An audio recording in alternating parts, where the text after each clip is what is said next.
Hare Krishna Mahabharata for Children, Day 3.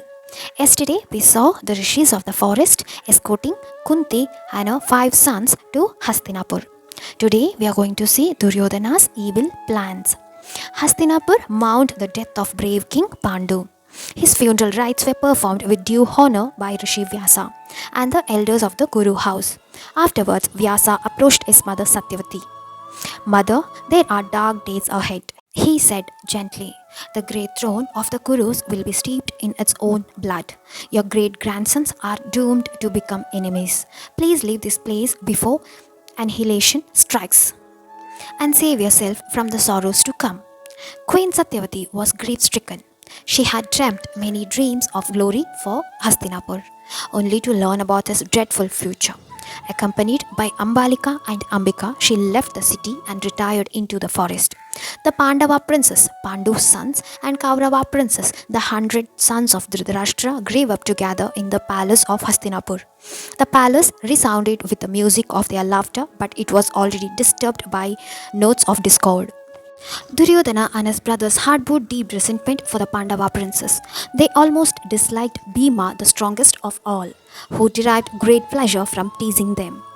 Bhima would vigorously shake the trunk of any tree they climbed or would swim under while holding on to one or more of his wretched cousins till they almost drowned. There were no malice in Bhima's teasing, but Duryodhana's resentment was founded on thwarted ambition. Although King Dhritarashtra was older than his brother Pandu, Pandu had ruled the kingdom for his blind brother. Yudhishthira was King Pandu's eldest son. He was also a year older than Duryodhana. It was likely that he would be crowned the king of Hastinapur after Dhritarashtra and not Duryodhana. Neither father nor son could bear this possibility. While timidity and morality tempered Dhritarashtra's ambition for his son, Duryodhana's ambition was single-minded and powerful. He began to seek ways to remove the Pandava from his path. The base thought of killing Bhima entered into his mind. He believed that Bhima's death would render the Pandavas weak and defenseless.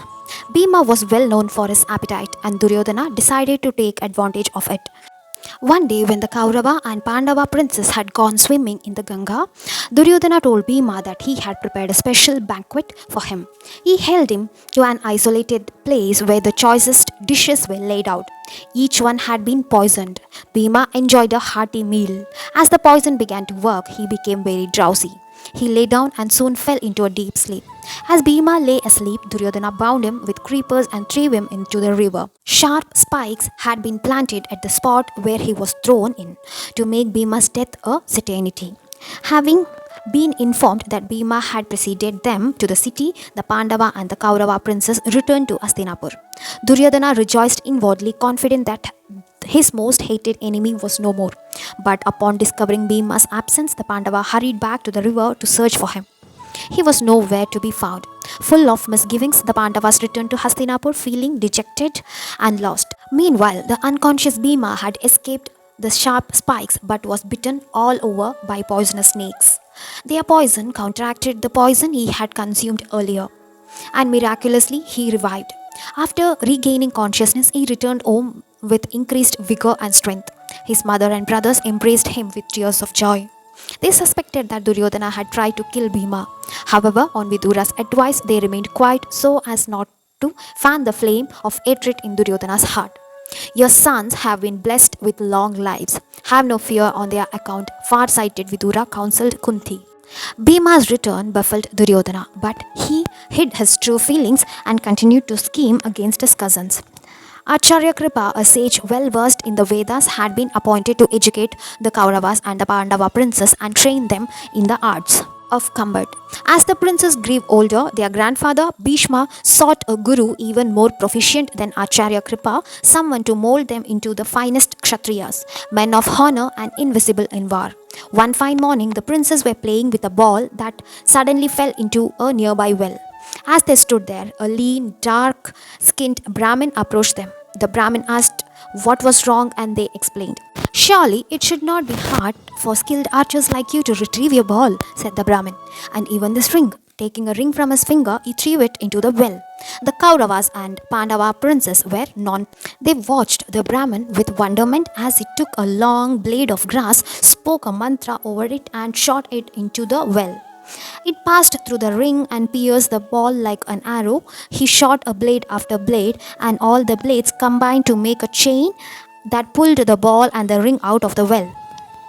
Wonderstruck by the feat, the princess gathered around the Brahmin, clamoring to know his identity. But all he said was, "Go to your grandfather and tell him what you just saw. He will know who I am." He was Drona, son of the great sage Bharadwaja, husband of Acharya Kripa's sister Kripi. Like Bhishma, he was a gifted student to the warrior sage Parashurama, one of the greatest archers of all time. Bhishma hurried out of the palace to welcome Drona. The search was over. He had found the ideal guru for his grandsons. Let us wind up for today, and tomorrow we are going to see about the archer Karna. Jai Shri Krishna. Radhe Radhe.